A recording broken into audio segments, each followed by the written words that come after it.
자, 잘 쉬었나요? 월요일 아침 가장 힘든 시간이죠? 자, 그래서 이제 나온 얘기가 홈파, 그러니까 단독으로 파종할 때보다 홈파를 하니까 어떠냐, 그러니까 같이 심는다 이 얘기입니다. 그러니까 이거하고 똑같죠. 여러분들 지금 저 남학생, 여학생 따로 앉는 경우하고 같이 앉는 경우 이 얘기입니다. 요것은 이제 홈파는 이탈리안 라이그라스는 습해에 잘 견디고 청보리는 건조에 다소 강하다. 여기 핵심이죠, 그죠? 따라서 홈파를 하면 이상기상에 따른 청보리와 습해와 청보리 습해와 라이그라스의 건조 피해를 막아주어서 재배 안정성을 도모할 수 있다. 이게 재배적인 관점에서 가장 이제 어떻게 보면 실리를 취할 수 있는 거죠. 그 다음 홈파 재배로 이탈리안 라이그라스의 쓰러짐이 방지되고 기계와 수확 작업이 용이해진다. 그럼 수량이 15에서 20% 증가하고 사료의 가치가 개선된다. 기존 홈파 비율은 청보리 5대 이탈리안 라이그라스 5, 그러니까 5대 5, 1대 1 이 말이죠, 그죠?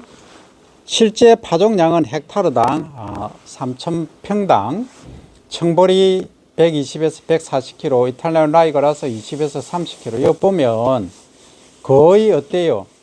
5분의 1 수준이죠. 그럼 이게 무슨 말이냐 하면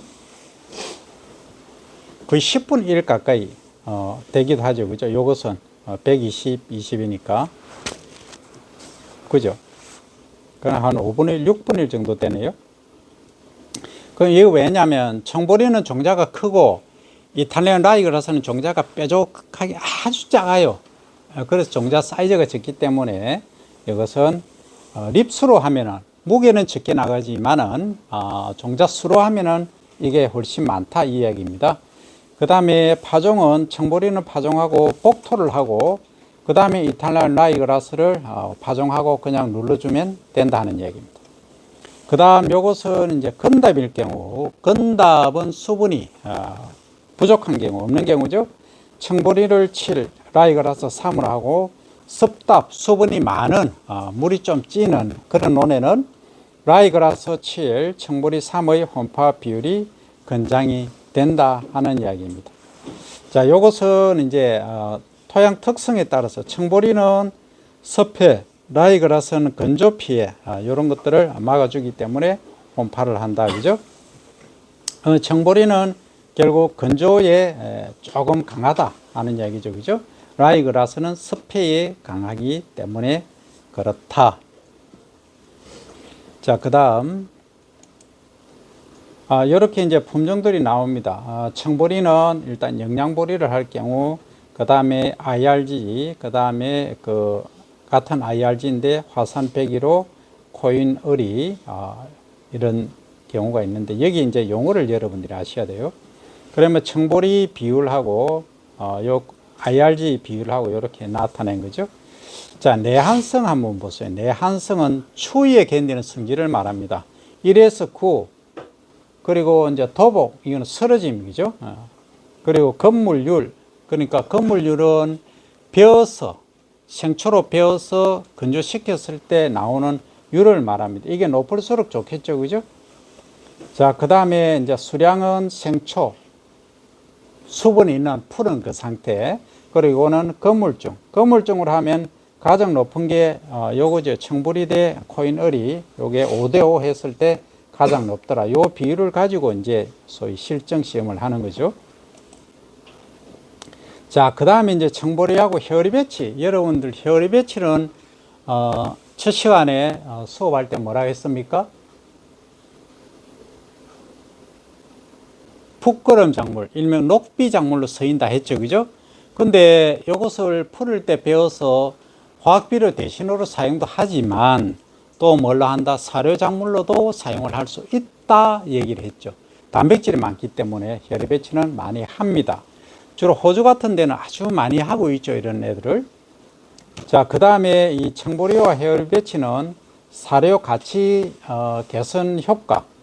이게 무슨 말이냐면 청보리는 단백질 함량이 낮은데 혀리 배치는 단백질 함량이 높아요. 그래서 같이 해주면 곡물 사료를 덜 줘도 이게 소 살이 찌는데 소위 체중 높이는데 훨씬 효과가 좋더라 이 얘기입니다. 그죠? 그 다음에 토양 질소 공급 효과뿐만 아니라 무화학 비료 재배가 가능할, 이게 무슨 얘기냐면 콩가 식물, 그죠? 콩가 식물은 뿌리에 뭐가 있다? 뿌리 혹이 있다, 그죠? 그 속에 뭐가 있다? 근류균이 있다, 소위 라이조비움이 있다. 이것이 있어서 뭘 한다? 공중에 있는 질소를 고정하는 작용을 한다 이 얘기를 했죠, 그죠? 그래서 토양에 공중에 있는 78% 질소를 이렇게 고정을 토양 속에 해주는 그런 역할을 하는 것이 이 콩가 작물이다. 자, 그 다음에 혼파 비율은 청보리 7, 혈리배치 3, 이 정도가 적합하고, 실제 파종량은 헥타르당 청보리 120, 140, 혈리배치는 10분의 1 정도 파종해주면 된다는. 이것도 혈리배치 종자가 아주 작습니다. 그런데 이탈리안 라이그라스는 뾰족하게 길지만 혈리배치는 동그래요.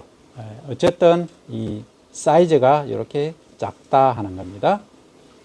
자, 그 다음. 자, 여러분들 이거 보셨나요? 곰포 사일리지라고 머시멜로라고 여러분들 봤죠?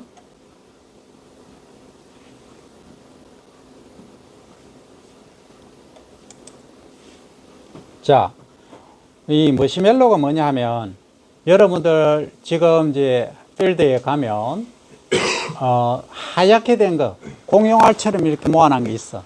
그게 일명 머시멜로라고 하잖아, 그죠? 여러분들 좋아하니까 하는 얘기고, 이게 곰포라 그래요. 곰포. 이렇게 둘러싸고 하얗게 둘러싸고 안에는 뭐가 있다? 청보리라든지 이탈리안 라이그라스 복합체가 있든지. 지금은 볏짚을 많이 하고 있겠죠. 내년 한 6월쯤 되면 여러분들이 볼 수 있는 게 뭐다? 요게 논두렁이라든지 일단 축산농가, 특히 한우 농가에 가보시면 이런 게 많이 지어져 있죠. 그죠? 이겁니다. 자, 그래서 이게 이제 곰포인데, 곰포를 결국은 만들어 놓으면 장점이 뭐냐 하면, 옛날에는 우리가 사료작물을 이제 재배를 해서 베잖아요. 그러니까 과거로 돌아가면 어떤 경우였냐 하면, 이 논밭에는 곡식을 심어야지 소를 줄 사료작물을 심을 만한 여력이 없었어요. 그죠? 밥 먹고 살기도 힘들었던 시절. 그래서 그때는 뭐 했다? 산에 있는 풀을 이용했다. 그래서 소를 몰고 산에까지 가는 거예요. 그래서 풀 먹이고 오고 이렇게 했단 말이에요.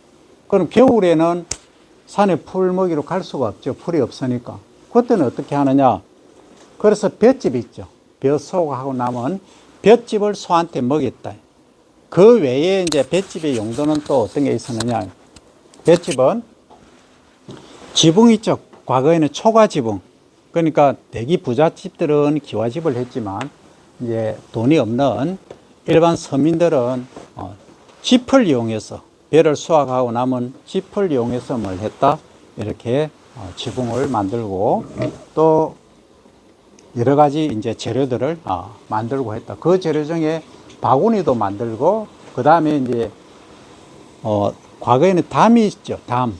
요즘은 벽돌, 세멘, 콘크리트 이런 걸 많이 합니다만 과거에는 흙하고 그 위에 이제 돌을 엎었어요. 그 위에다가 이제 비가 많이 맞으면 어떻게 되나요? 흙이 실려 나가니까 그 위에 이렇게 덮어두는 지퍼 역할들이 아주 다양했죠, 그죠? 그렇게 이제 활용을 했는데 과거에는 이제 그게 아주 과거의 역사고 그 이후에 축산 농가를 이제 활용해서 나온 게 뭐냐 하면 이게 타워를 만들어요. 타워. 소위 탑처럼 세면 콘크리트로 만든다든지 해서 높게 사놓고 거기다가 소여물을 만드는 거예요. 옥수수 베어 넣어서 그냥 발효를 시키는 거예요. 그게 어떻게 보면 김치 비슷해요. 김치. 그러니까 소김치 이렇게 불렀어요. 그걸 엔실리지, 사일리지 이렇게 불렀어요. 그런데 지금 그걸 이제 담는 큰 통을 사일로라고 했어요. 사일로. 지금도 보면 여러분들 시골에 가면 이렇게 톱처럼 해서 요렇게 요렇게 된 게 있어요, 위에가. 요게 이제 사일로라고 하는 겁니다. 그렇게 하니까 너무 힘들죠. 왜? 수거해 와서 안에 집어넣어서 비율 맞춰서 발효시켜서 줄 때는 밑에서 끄집어내서 줘야 되죠. 힘들더라. 그래서 요즘 나온 게 뭐예요? 아까 요 기계 있죠? 요 기계는 예를 들어서 볏짚이든 옥수수든 이탈리안 라이그라스든 뭐 청해보리든 뭐든 관계없어요. 요게 벼서, 그죠? 벼를 예를 들자면, 자, 벼는 요 이삭은 사람이 콤바인으로 탈곡해서 딱 가져가서 먹죠. 하고 짚은 남죠. 짚은 쫙 깔려가 있겠지, 바닥에. 깔려 있으면 잘 안 마르지. 그러면 이따가 한 이틀 정도 있다가 요걸 씌워버려. 싹싹 씌워. 한 대 모으는 거지. 모아 놓으면 잘 말라. 건조가 잘 돼. 어느 정도 건조가 딱 되면 어떻게 한다. 얘게 가면서 요게 처음으로 또 쫙 이렇게 한 대 모아서 동그랗게 만들어. 요렇게. 만들고 나서는 요게 한 묶음이 딱 됐다. 800kg짜리 또는 600kg짜리 딱 됐다 하면은 요게 필름이에요. 흰색 필름으로, 뭐 다른 필름도 쓰지만 흰색 필름으로 이렇게 감는 거예요. 이렇게 쫙 감는다. 그게 랩핑이라고 해요. 요거 랩핑. 랩핑은 우리 랩 있죠. WRAP. 그 랩핑기를 활용을 해서 랩핑을 해버린다. 그럼 요것은 내가 지금 해놓으면 뭐 겨울이든 내년 여름까지 언제든지 요걸 소사료로 쓸 수 있다 하는 거예요. 이렇게 해서 지금 활용하는 방법이다 하는 이야기죠. 그래서 이제 옥수수를 예를 들면 이런 경우에요. 옥수수를 우리가 말하면 우리나라에서는 옥수수 재배하면은 주로 찰옥수수 얘기를 많이 하죠. 왜? 찰옥수수 많이 먹으니까. 근데 사료용 옥수수 하면은 재배 농가가 별로 없어요. 왜? 수입하는 게 더 싸니까. 실제 그렇잖아. 그러니까 우리가 가축 사료로 연간 800에서 1200만 톤을 사료를 수입을 합니다. 그 이유는 우리나라는 땅값이 비싸죠. 비료, 인건비 모든 게 비싸다. 그런데 미국이나 이게 농업 광활한 농지를 가진 일명 농업 선진국 이런 데는 어때요? 기계도 대형 기계를 씁니다. 그러니까 트랙터, 뭐 콤바인 거의 폭이 기본적으로 5m 넘어요. 7m, 8m 이렇게 가는 거예요. 그러다 보니까 이게 생산 비용이 너무 싼 거예요. 우리나라에서 예를 들어 1톤 생산하는데 10만 원 든다면 미국에서는 만 원밖에 안 들어. 여러분들 그 기계류 요즘 봤죠? 없는 기계가 없어요. 그러다 보니까 경쟁이 안 되는 거야. 반면에 그네들은 할 수 없는 이 식용, 우리 사람이 직접 먹는 이런 옥수수들은 재배를 거의 안 해. 수요가 거의 또 없기도 하기 때문에 그건 우리나라에서 커버를 다 해주고 있다. 그런데 사료용으로 하는 것은 여기서 생산하는 것보다 수입하는 게 훨씬 싸다는 얘기죠. 그럼 우리나라에서 밀을 왜 재배 안 하느냐? 우리 밀 작업률 얼마죠?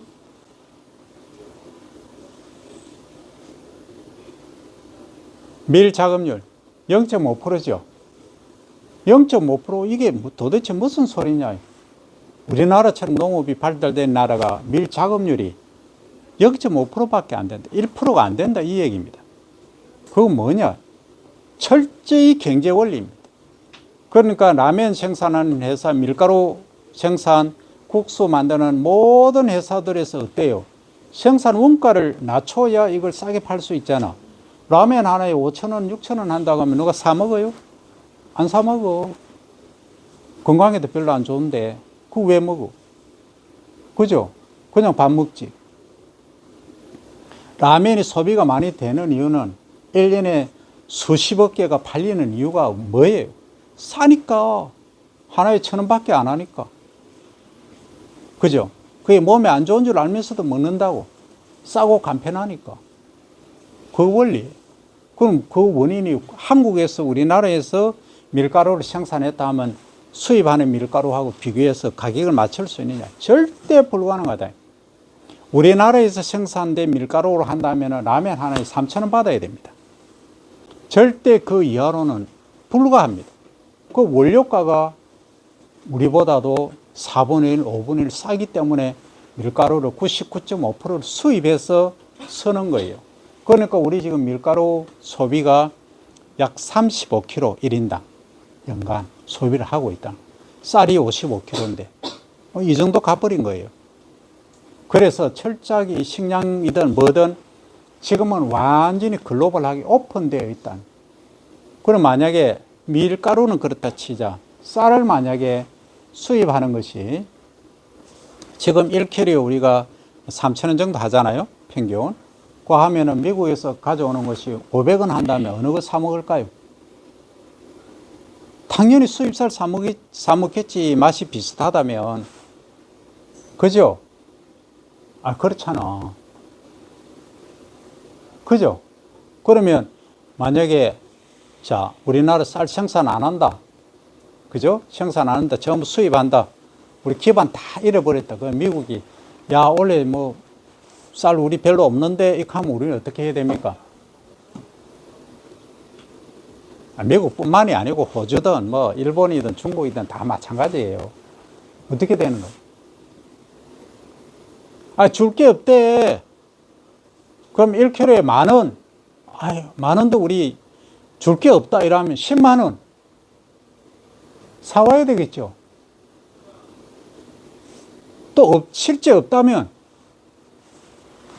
여러분 그거 한번 생각해 보셨나요? 전쟁보다 더 무서운 게 식량난입니다. 처절해집니다. 기근은 정말 무서운 겁니다. 그래서 우리나라는 어떻게 하느냐. 매 어느 대통령이 되더라도 과거에는 식량 안보가 가장 첫 번째입니다. 전쟁보다도 더 신경을 써야 되는 것이 식량 안보였다는 얘기입니다. 지금도 마찬가지입니다. 그것은 불변입니다. 그래서 여러분 한번 보세요. 러시아하고 우크라이나 전쟁이 일어나니까 어떻게 되는가요? 국제 밀가루 가격이 폭등을 하죠. 그럼 사료값도 엄청 폭등을 해버리죠. 그 두 나라 전쟁 속에 그렇게 된단 말이에요. 그래서 우리나라의 식량 작업 가장 기본적인 쌀은 무조건 기본적으로 우리가 지켜내야 된다. 그것도 여러분들이 철저하게 인식을 해야 된다.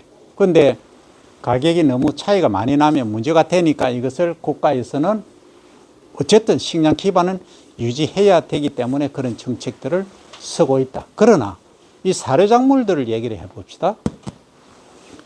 우리가 옥수수 얘기하지만 찰옥수수는 뭐 있으면 좀 더 먹고 싸면 좀 더 먹고 없으면 안 먹고 그렇게 할 수 있죠.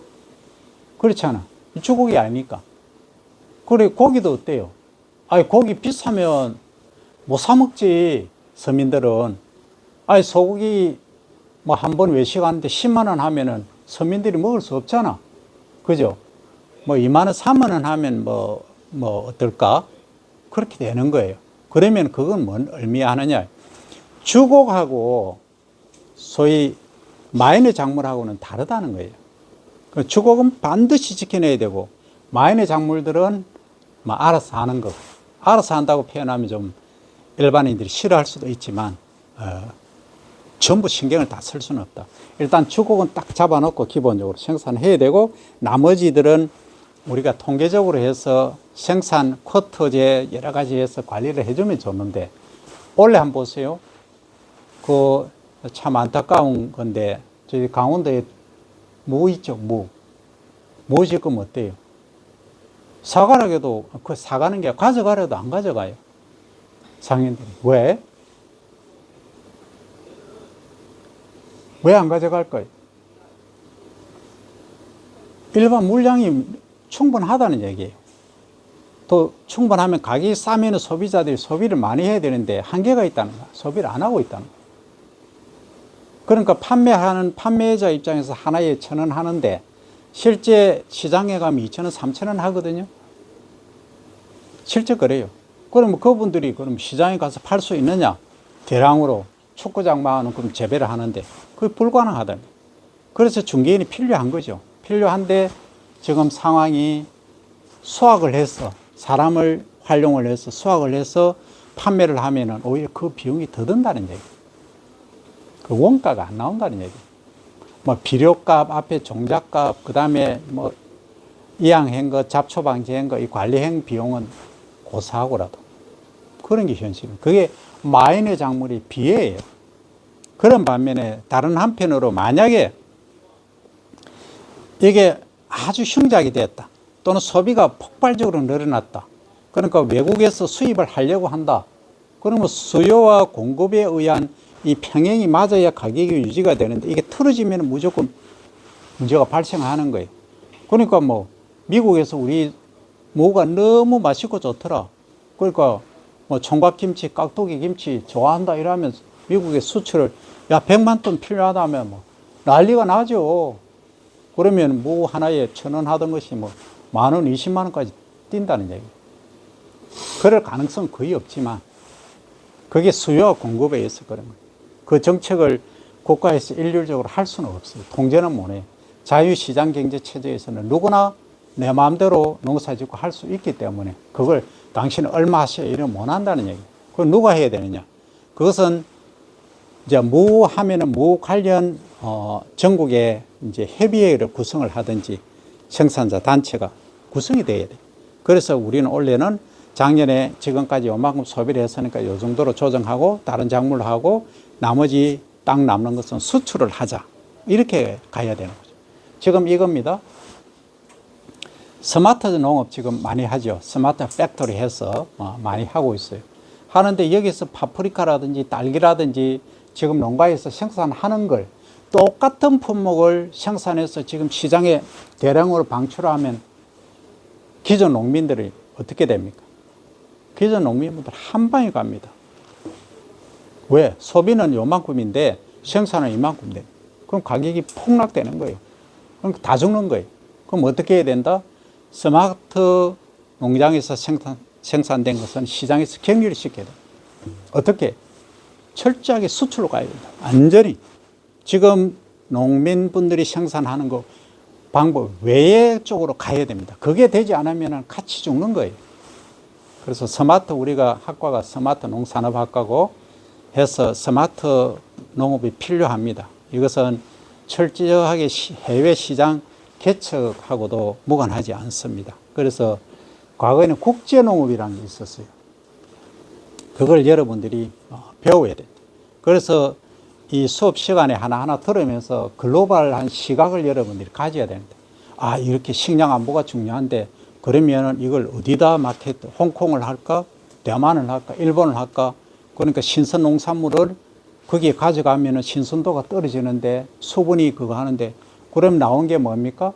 빨리 신속하게 운송하고 관계되는 그 다음에 신선도 유지하는 이런 가공까지도 다 연관이 다 되어 있는 게 현농업입니다. 현대 농산업이란 거죠. 그러니까 교통도 관계되어 있고 모든 마케팅 방법들. 그러니까 원스톱으로 만약에 여기서 대량으로 우리가 과잉 생산됐다 하면은 한 번에 딱 해서 그 공항에 그것만 싣고 가서 해서 바로 소비자분들에게 딱 갈 수 있는 그런 시스템이 개발되어 줘야 된다. 그렇지 않고 자 이런 경우입니다. 여기서 대량으로 생산되었다. 그죠? 그러면 가락동 농수산물 시장에 1차 갔다. 가보니까 뭐 너무 많은 거야. 난리가 났어. 그러니까 1kg에 1,000원 하던 것이 1kg에 100원도 안 해. 안 살라 해, 그냥. 뭐 어떡해요. 그러면은 뭐 대만이다, 뭐 일본이다, 중국이다, 뭐 직항으로 바로 연결된다면 바로 싣고 가서 거기서 바로 거기에 뭐 한국의 판매상이 있으면 더 좋고 그럼 일본하고 또는 중국, 대만, 미국하고 뭐 유럽하고 우리가 교류를 맺어놓고 거기서 딱 갖다 주면 그분들이 바로 알아서 쫙 자기들이 네트워크를 통해서 판매를 할 수 있으면 그게 가장 좋죠. 그래서 뭘 가져야 되느냐. 글로벌 시각을 가져야 됩니다. 정확하게 그걸 간파해야 돼. 그거 누가 하느냐? 누가 해야 됩니까? 개인이 하기는 불가하대. 그래서 대형 이제 협의체가 구성이 되든지 아니면 정부에서 하든지 그런 역할을 해줘야 된다는 거죠. 그래서 이 생산 쿼터제, 생산량을 조절하는 것이 무엇보다 중요합니다. 지금 옥수수 이야기하다 거기까지 갔고, 요거는 뭐 하는 거냐 하면, 요게, 제초 또는 병해충 방제하는 광역 살포기라는 거예요. 요게. 그러니까 이게 약재를 타면 또 비료를 타면 몇 메다까지 가느냐면 최대 200m까지 갑니다. 최대. 그러니까 기본 100m는 가는 거죠. 여기서 쫙 하면 여러분들 100m 한 13초 걸립니까? 쫙 뛰어가면 그만큼 쫙 스프레이 된다는 거예요. 이게 이제 광역 살포기예요. 자, 여러분 이제 지금 한번 생각해 볼게. 광역 살포기가 있고 드론이 있고 무인 헬기 또는 유인 헬기가 있죠. 그죠? 그죠? 그 광역 살포기 한 대에 4천만 원, 5천만 원 정도 할 거예요. 그 다음에 드론 한 대 2천만 원 하거든요. 보통. 그 다음에 그 무인 헬기는 뭐 1억 5천에서 4억까지 다양하게 있어요. 그러면 유인 헬기는 더 비싸겠지. 그거는 겁나게 비싸지. 수십억 하잖아. 그래서 그거는 좀 우리가 생각하기 좀 어렵고. 그 세 가지 중에 뭘 선택할 거냐. 대량으로 한다고 하면. 편하게는 이게 제일 편해요. 이게. 근데 요거는 단점이 뭐냐면 대량으로 아주 휴지 에리아, 큰 면적은 아주 쉬워요. 근데 스페시픽하게 요거는 오늘, 저거는 내일 이렇게 하면은 이건 다른 온에도 다 가버리는 거예요. 그죠? 그러니까 무인 헬기라든지 드론이 더 좋을 수가 있어요. 그런데 한계가 있어. 뭐냐면 드론은 지금까지 나온 것 중에 43km 정도, 45km 정도가 맥시멈이에요. 로딩 할 수 있는 게. 무인 헬기도 마찬가지. 무인 헬기도 뭐 한 50km가 한계죠. 그 이상 못해. 그러면 무슨 말이에요? 농약이든 비료든 살포를 할 때 아주 고농 추격을 살포를 해야 된다. 그 단점이 있어요. 그래서 친환경 하기는 좀 어려운 단점이 있습니다. 하지만 우리가 친환경 약재를 잘 개발하면 오히려 더 좋죠. 다른 차원에서 생각해 본다면 이런 거죠. 이거는 연료죠. 트랙터에 살포를 하니까 연료를 쓰죠. 근데 지금 드론은 뭘 가지고 하는 배터리를 써요. 전기 배터리. 충전해서 쓰거든. 그러면 어때요? 친환경 단지에 이게 메인을 일으키잖아. 다니면. 드론은 메인이란 게 없잖아. 그죠? 그래서 다시 한번 지구 환경까지도 또 친환경 단지까지도 한번 생각해 볼 필요가 있는 그런 이야기입니다. 자, 그럼 요거는 옥수수는 언제 수확하느냐 하면 가축 먹이로 요때 당근 먹이로 수염이 나고 요때 수확하는 것이 수량이 가장 높다는 얘기죠. 그리고 맛도 가장 좋다 하는 이야기입니다. 그럼 어떻게 수확하느냐? 맨 아래 있죠. 아래 줄기 한 10cm 정도 지 표면에서 자릅니다. 자르면서 이렇게 커팅을 착 하죠. 그래서 이렇게 실습니다. 짐차에. 실어서 이제 아까 얘기한 곰포로 이렇게 곰포로 만들기도 하고 아니면은 사일로에 지장을 하기도 하고 다양하게 이제 활용을 할 수 있죠. 우리는 이제 작물을 알아야 되니까. 자, 그럼 옥수수 한번 볼까요? 옥수수 여러분들 주로 식용으로 하는 거 요거예요. 찰옥수수를 많이 드시잖아요. 요거는 흰 찰옥수수. 그죠? 그 다음에 요거는 얼룩 있죠. 얼룩 찰옥수수. 검정색은 검정찰. 나는 개인적으로 먹어보니까 흰 찰하고 검정찰이 좋더라고. 내가 먹어본 결과예요. 사람들마다 이 기호성이 다르긴 하죠. 자, 그 다음에 요 우측에 있는 것은 뭐냐 하면 사료용 옥수수입니다. 그러니까 가축에 먹이로 쓰는 거죠. 광평옥. 옛날에는 광평옥, 강다옥 이런 것들이 광평옥, 강다옥 이런 것들이 유명했는데 지금은 이제 다청옥, 신황옥, PI 53, 543 이런 애들이 이제 많이 또 재배가 되고 있다는 거죠. 자, 그러면 옥수수를 재배를 어떻게 하느냐? 맨 처음에 이제 전기 경운이든 로타리를 이렇게 땅을 갈겠죠, 그죠? 그리고 이제 흙덩어리를 깨주는 로타리 작업을 하는 거죠. 그 다음에 이제 이렇게 비료를 하는 거죠, 그죠? 비료하고 그 다음 비료를 흙고 나서 요렇게 이제 종자를 파종을 하는 겁니다. 물론 비료를 살포하면서 동시에 종자도 살포하는 기계도 있습니다, 그죠? 그렇게 해도 되고 그 이후에 이제 요게 이제 아까 복토하고 다 얘기를 했죠.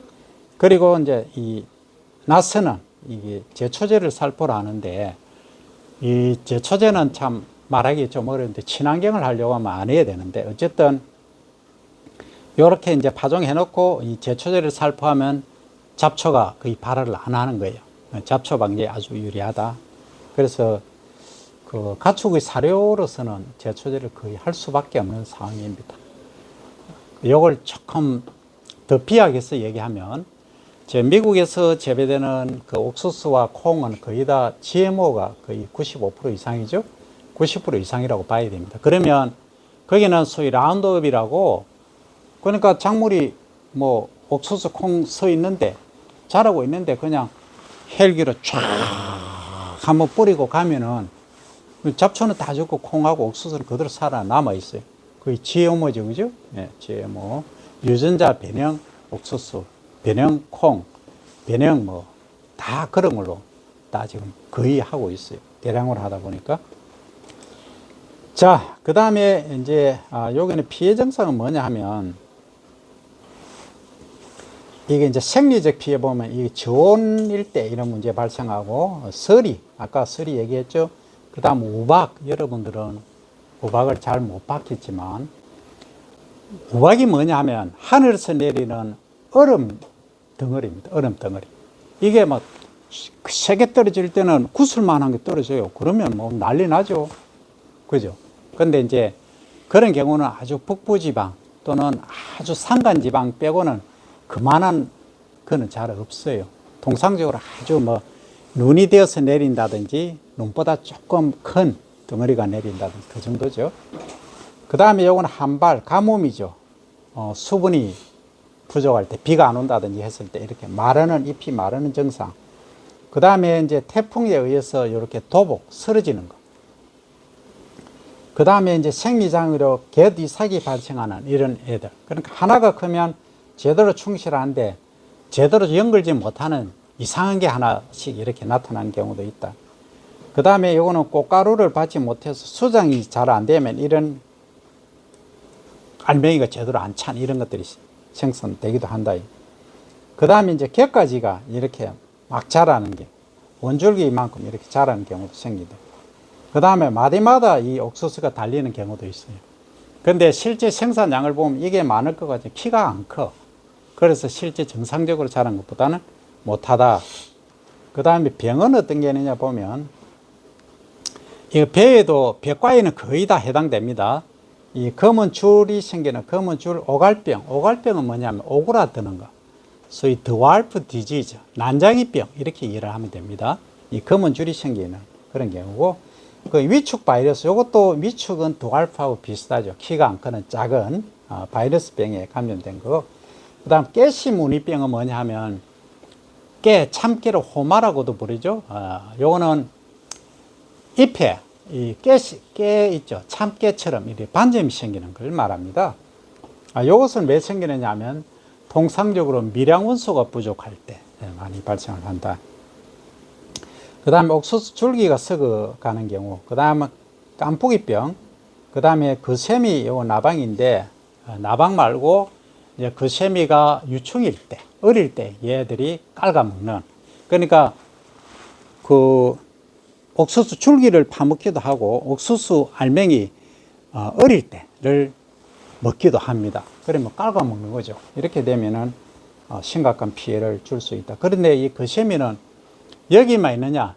아이들은 고구마, 감자 이런 뿌리를 이용하는데도 많이 발생해요. 그럼 어떻게 하느냐? 토양 살충을 해야 된다. 그 살충하는 방법이 뭐가 있나요? 살충제를 치면 가장 좋겠지. 근데 조금 그렇잖아. 많이 그렇잖아. 그죠? 고구마, 감자는 우리 식용으로 하니까. 그래서 이제 독성이 좀 적은 걸로 인체에 무해한 걸 서로 이제 사용을 하게 되죠. 근데 이제 그 세미를 없애려고 하면은 좋다. 그러면 화염 방사기를 들고 가서 쫙 해서 얘를 막 땅을 갈아놓고 태워 뿌리는 그런 방법도 있겠죠. 그 다음 마이크로웨이브를 가지고 전자파를 쫙 넣어서 죽일 수도 있겠죠. 다양한 방법들이 있는데, 글쎄요, 뭐가 정답인지는 모르겠어요. 나도 몰라요. 근데 최대한 이제 그 세미를 생육 못하게 하는 그런 것이 1차가 되겠고, 그 다음에는 작물을 건강하게 키우면 이 발생을 덜 합니다.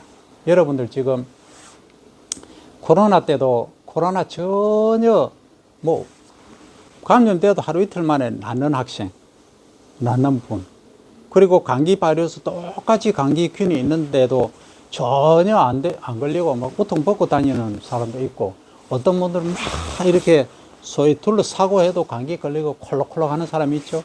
그게 뭐냐? 면역력이 차이인 거예요. 그래서 무리하지 않고 건강관리 잘 하는 거. 이거는 건전하게 재배하면은 그렇다. 그러면 생산량을 많이 하려고 질소 비료를 많이 준다. 연약하게 자라겠죠. 그럼 병해충 노출이 쉽다. 이런 문제가 발생할 수 있다는 거죠. 자, 요것은 우리가 이제 참고로 아시기 바랍니다. 알곡용 옥수수 추이를 한번 봅니다. 94년에 보면, 요거는 톤으로 말하면 500만 톤이었는데 2020년에는 1165만 5천 톤입니다. 그 몇 배예요? 2배죠, 그죠? 2배로 이렇게 증가했다. 금액으로 보면은 얼마입니까? 100만, 1000만, 억, 6억 3,500만 불이에요. 그러면 지금은 몇 배예요? 23억 불이죠. 그죠? 100만, 1000만, 억, 10억, 23억 불. 23억 불이면 얼마예요? 23억, 100억, 1000억, 조죠. 그 2억, 2조 6천억입니다. 그러니까 옥수수 알곡으로 2조 6천억을 투입한다, 이 얘기입니다. 엄청나죠, 그죠? 그럼 여러분들 한번 생각해 보세요. 그러면은 2조 6천억? 감이 안 오죠? 2조 6천억, 약 3조 아닙니까? 엄청난 금액이죠. 우리가 쌀로서 얻을 수 있는 경제의 규모가 6조 3천억, 4천억 정도인데 거의 3분의 1이 넘죠, 그죠? 그렇다 하는 얘기입니다. 그 다음에 이제 알곡 및 당근, 먹이용 옥수수 종자 공급 실적을 보면 국산 종자가 65톤에서 2020년에 96톤 정도로 됐고, 수입 종자는 186톤에서 235톤이 된다는 거죠. 이걸 보면 우리가 할 일이 뭐냐? 수입 종자를 써야 되겠습니까? 국산 종자를 개발을 많이 해야 될까요? 이게 이제 우리 한국의 여러분들이 육성을 해야 되는 일들입니다. 국산 종자를 많이 만들어야 되겠죠. 그 자금률을 보면 어때요? 29%, 30%밖에 안 된다는 거죠. 그죠? 예. 자, 우리나라에서 옥수수의 중요성, 요거는 꼭 기억을 해야 됩니다. 옥수수 재배를 왜 하느냐? 이거는 누구나 한다. 재배하기 쉽다. 토양을 청결하게 해준다. 토양을 별로 안 가린다. 이용 가치가 높다. 경제성 보면 생산성이 높다. 다른 작물에 비해서 소득이 높다. 식용 옥수수 얘기입니다. 그리고 조사료, 사료의 주요 공급원이다. 우리나라 옥수수 재배 역사와 현황을 보면 16세기 조선시대 중국을 통해서 도입된 것으로 추정된다. 식용 풋 옥수수 재배 면적은 2020년 기준으로 15,600헥타르다. 찰옥수수는 14,700헥타르. 그 다음에 단옥수수는 855헥타르. 합치면은 거의 비슷하죠, 그죠? 그죠? 거의 비슷한 게 아니고 풋 옥수수로 식용을 하는 겁니다. 이것은 찰옥수수, 이걸 분리해서 얘기한 겁니다. 내가 말을 잘 못했죠? 그 다음에 알곡용 옥수수 수입량을 보면은 약 1166만 톤입니다. 2020년 기준으로. 아까 나왔었죠. 그 다음에 알곡용 옥수수와 당근 먹이용 옥수수의 종자 공급 실적을 보면 아까 나왔었죠. 그죠? 2012년은 251톤이었고, 현재는 331톤이 되겠습니다. 그리고 최근 이제 육성된 품종을 보면 알곡 및 당근 먹이용 요렇게 두루, 광평옥, 장다오 요게 이제 과거 품종이고, 최근에 육성된 것은 다청옥, 황다오, 신황옥 2호 요런 것들이 2016년, 18년, 2015년은 신황옥 요런 것들이 농촌진흥청 국립식량과학원에서 이제 육성이 된 품종입니다. 자, 가장 핵심은 옥수수 재배에서 생육 정지 온도는 밤 온도가 10도씨 이하가 되면 생육이 정지가 됩니다. 옥수수는 고온성 작물이죠. 옥수수, 그 다음 여름 감자, 그 다음 고구마 이런 애들은 고온성 작물입니다. 벼도 마찬가지죠. 그래서 우리가 10도씨를 아주 중요시 하는데, 우리가 적산온도라는 개념 이해하죠? 파종부터 수확까지 매일의 평균 기온을 더하는 그것을 적산온도로 얘기하는데, 누적 적산온도는 파종에서 수확까지 일일 온도를 벼는 거의 3800도씨 이상을 요구를 합니다. 그죠? 그죠? 그 감자 같은 경우에는 여름에 재배를 하더라도 생육 기간이 짧기 때문에 이것은 1800, 2000도 하면 되는 거죠. 그 메밀 같은 경우는 1500도씨만 해도 된다는 거죠. 그래서 이런 것들은, 그래서 10도씨 이하가 되면은 생장을 안 해. 의미가 없어. 그래서 우리가 유효적산 온도란 말을 써요. 유효적산 온도. 그러니까 보리, 밀, 호밀, 길 이런 겨울성 작물들, 뭐 배추, 뭐 이런 애들은 7도, 8도 돼도 생육을 하지만 일반 고온성 작물은 10도 이하 되면은 생육을 안 한다. 그래서 유효적산 온도는 보통 10도씨를 기준으로 한다. 그죠? 동사 온도는 얼어 죽는 온도를 말합니다. 마이너스 1.7도씨. 최저 이제 야온은 밤 온도는 10도씨 내외가 되는 게 좋고, 수정할 때는 35도씨 이하가 되는 것이 좋다. 그래서 발화할 때 최저 온도는 8에서 11도, 최적은 30도 내외, 그리고 최고는 40도씨 이 이상 되면 발화를 안 합니다. 그리고 발화 소요일수로 보면은 13도씨 이하일 때는 20일, 17에서 17도씨일 때는 10일, 21도씨 이상일 때는 5일 정도 걸린다. 발화하는데, 그죠? 여기 이제 옥수수 특징입니다. 그리고 이제 토양 환경은 pH가 5.5에서 8, 이제 토성은 양토가 적당하고 점질토나 사질토는 좀 불리하다. 토양 관리는 3년마다 석회를 반드시 시바르당 300평당 300kg를 뿌려주라. 그러니까 20kg짜리를 15포를 투입을 해주라 이 얘기입니다. 비료 흡수율은 질소는 5, 60%, 인산 20%, 칼리 4, 50%입니다. 그래서 요게 이제 옥수수 전용 비료가 지금 없어요. 없기 때문에 다른 비료를 쓴다는 거죠. 그래서 벼 전용 비료를 쓸 때는 21-17-17 요것은 NPK 질소, 인산, 칼리를 말하고, 콩 복합 비료는 475라고 하는 것은 질소 4, 인산 7, 칼리 5kg 이 말입니다. 이렇게 들어있다는 거죠. 이것을 대용해서 쓰고 이것은 참조를 하기 바랍니다. 병해충 보면은 요거는 거름 무늬병이고 깨심 무늬병 아까 설명했고, 검은줄 오갈병, 깐풍기병, 그리고 이제 충으로서는 여기 조명나방이라는 애고, 그 다음에 멸강나방. 이 멸강나방은 주로 월동이 안 돼요. 그러니까 편서풍을 타서 저리 중국이라든지 남쪽에서 월동을 해서 이렇게 날라옵니다. 비례해충이죠. 날라오니까 얘들이 한번 오면은 뭐 새카맣게 붙어 있는 경우가 있어. 그러면 콩이라든지 이런 경우 뭐 잘못하면 그냥 안 보고 놔두면 한 일주일 만에 잎이 하나도 없어. 그물만 있어. 옥수수 마찬가지. 그렇게 되어버린다. 그래서 이게 아주 무서운 겁니다. 그리고 그 세미는 주로 이제 여기 한번 보세요. 땅 속에 있다가 이렇게 올라와서 줄기를 가야 하거나 이삭을 가야 하는 그런 경우를 말합니다. 그래서 병해충 특징은 여러분들이 이제 방금 설명드린 대로 이렇게 해주시고, 제초제는 나는 권유를 안 합니다만, 이거 제초제는 이제 농약사에 물어보는 것이 가장 간단하다. 이제 크루징하고 질의응답 겁니다.